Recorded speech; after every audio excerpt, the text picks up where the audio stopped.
Today is Saturday, the 14th of March, and we're in the middle of a global pandemic crisis of the coronavirus, as was declared by the World Health Organization. It seems at this moment that Italy is in the epicenter of this crisis, and that's why we have with us Giuliano Brunetti, who's an activist in the organization International Resistance in Italy. Hello, Giuliano from Greece. Hi, hello. Hi. We hope you're okay. In the first question, I want to ask you to just give a picture to people in Greece, what is actually happening on the ground in Italy. I mean, what's the situation with the pandemic? What's the situation in the health sector, and how things work when the country has the whole country has gone into quarantine? So just give us a picture of what is actually happening there. So at the moment, the development of the coronavirus pandemic is extremely fast. We have over 1,250 people that have died from this situation in the last 2 weeks, and over 15,000 people that are officially infected with the virus. Of course, these figures are a gross underestimation of the real situation. If you consider that less than 100,000 swarms have been done, and that people are subjected to swarms just in case of extremely serious fever and pneumonic problem. The main reason why this disease has been spreading in such a way has been the destruction of the health system that has been done in the last 20 years by whole kind of government in Italy.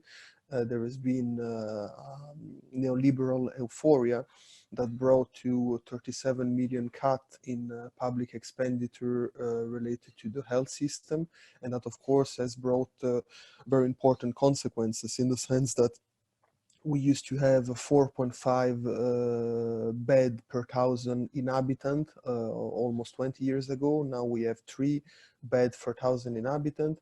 And of course, with such a situation, with 20,000 workers that used to work in the health sector that have been made redundant, it's extremely difficult to face this situation, especially if you consider that basic equipment such as mask is completely lacking. It's not possible to find a mask at the moment in Italy. We have just one company that is producing pulmonary respiratory, and is producing around 15 per month, while we need, of course, 1,000 per month in such a situation. And of course, that is really showing how disastrous have been the reforms being carried out in the last 20 years in the sense of regionalizing and destroying the national health system. Just give us a picture, what is actually happening now. You're all being you're staying at home, and the whole population has to stay at home. And what's happening in the workplaces, because we read an article by you about strikes that are taking place at this moment in factories. Give us a picture, what is actually happening there. So the decision was taken by the government on Tuesday to transform all Italy in a red zone. And by red zone, what is meant is that all the country is in quarantine. It's not possible to leave home unless you have a declaration with you that is attesting that you're leaving home for serious health reason, or to go to the grocery store to buy food. And of course, this very radical measure have sense if they are respected by all the population, but there is a big contradiction in the sense that the factories are still open and are still working, and there are still 6 million people that are going to work every day in crowded trains, in crowded buses. And the main reason why this is happening, of course, is the fact that we have a government which is completely bow to serve the interests of the bosses of the Confindustria, which is the main boss organization, and Confindustria is not willing to close the factory. And of course, in reaction to this very grave situation, which is actually showing that all other measures are completely completely useless. A lot of strikes have been developing in the last 2 and 3 days. There have been a spontaneous strike developing nationwide in big companies such as Fiat, but also in Fincantieri, which is the shipyard. They have been struggling and striking in Genova, in the area of Genova, but also in the area of Porto Marghera, which is near Venice, in the area of Palermo, which is of course in south of Italy. There have been strike developing at Bonfiglioli in Bologna. There have been strike developing at Electrolux. There have been strike developing around the logistics sector with courier stopping working, for example, at TNT, BRT, and a lot of those strike were actually very successful, in the sense that some companies such as Ducati, such as Lamborghini, have decided to stop actually production for 2 weeks from now. And this is, of course, the situation that was brought by the pressure, the huge pressure of the masses, of the working class, that have gone to struggle in a spontaneous and autonomous way without actually any kind of call from the unions. And this is a development that we consider extremely important. The unions were forced to take on their hands the demands of the ordinary rank and file and working class activists, and they were forced to ask the government to stop production till 22 March. And this is something related to the main union confederation, but also rank and file union confederation such as USB have proclaimed a 32 hours general strike since yesterday. So we think this is a very important development, and it really shows, on one side, the combativeness of the working class, but also the fact that the government is completely bound to the interest of the bosses and the big corporate. And this is something which is, of course, an enormous scandal that is really developing a big radicalization in society.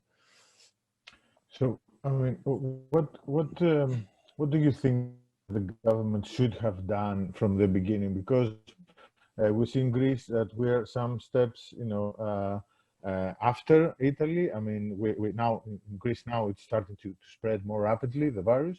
So I think there are lessons there. So what do you think the government should have done from the beginning? And what should be done in order to protect the population?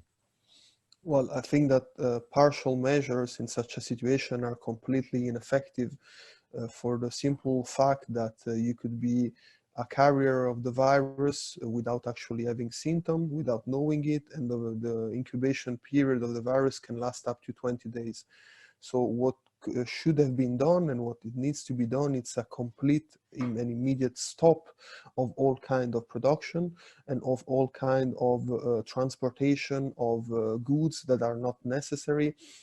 We have a situation, for example, in Italy where the restaurants are closed, but you can still order food with Deliveroo and Just Eat, which is completely madness, in the sense that, of course, those workers that are going to bring you food are not immune to having developed themselves the virus or taking the virus in the houses of the people that have been put into quarantine. So I think that the government should have closed all workplaces, including civil servant workplaces, and should have introduced a total ban on transport, in the sense that trains are still going on. And for example, as you know, the epicenter of this infection in Italy is in the region of Lombardy, which is where Milano is. And of course, Milano is a city where a lot of people from the south live, a lot of migrants from the south.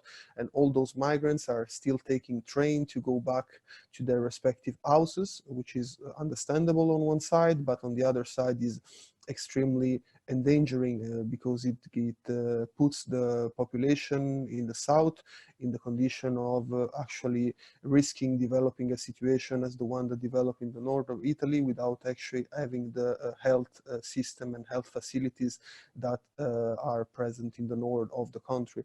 So we really think that the government has been acting in a completely disastrous way. introducing radical measures one day after another without actually taking the full consequence of what was actually needed.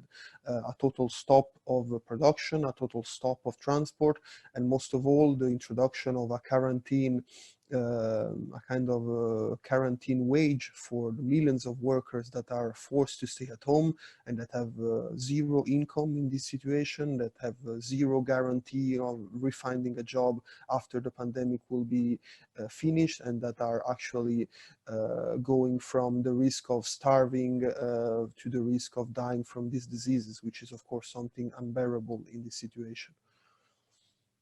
My final question is, what is the general mood at this moment in the population? What do they think about this crisis, and what is the repercussions you think it will have in Italy after it finishes? Because, of course, the situation is grave at the moment, but I think a lot of people are thinking, what will happen after this virus hits in the economy, with the government.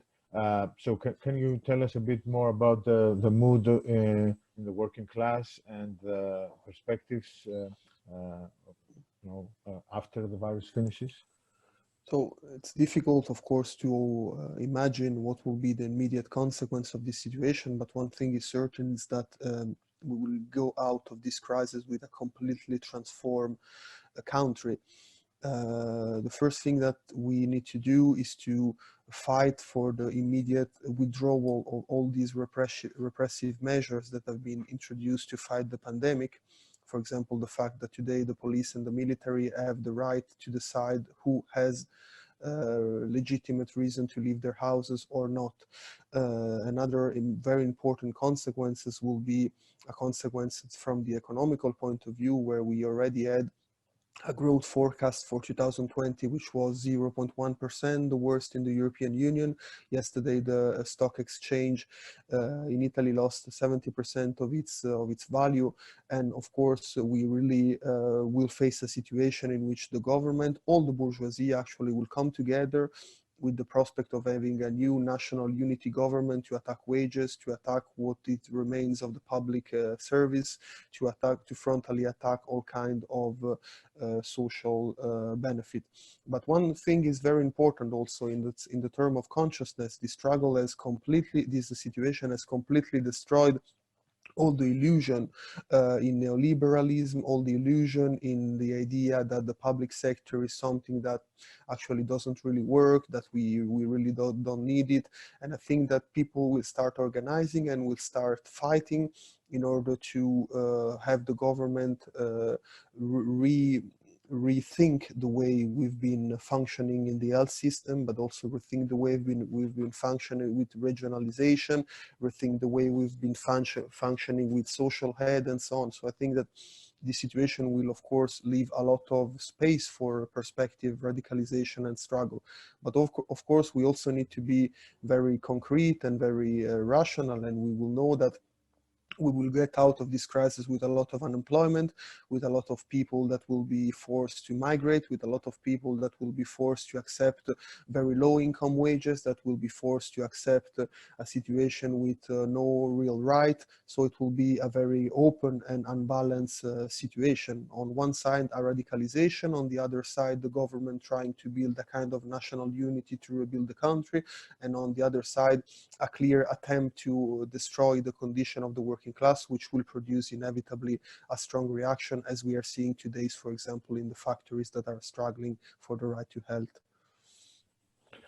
Okay, Giuliano, thank you very much for this interview. We hope we're in solidarity with you from Greece, and we hope the best outcome will come out of this. And we hope that the Greek and the Italian working class will give battles together against the system that creates this crisis. Thank you very much. Thank you. Goodbye.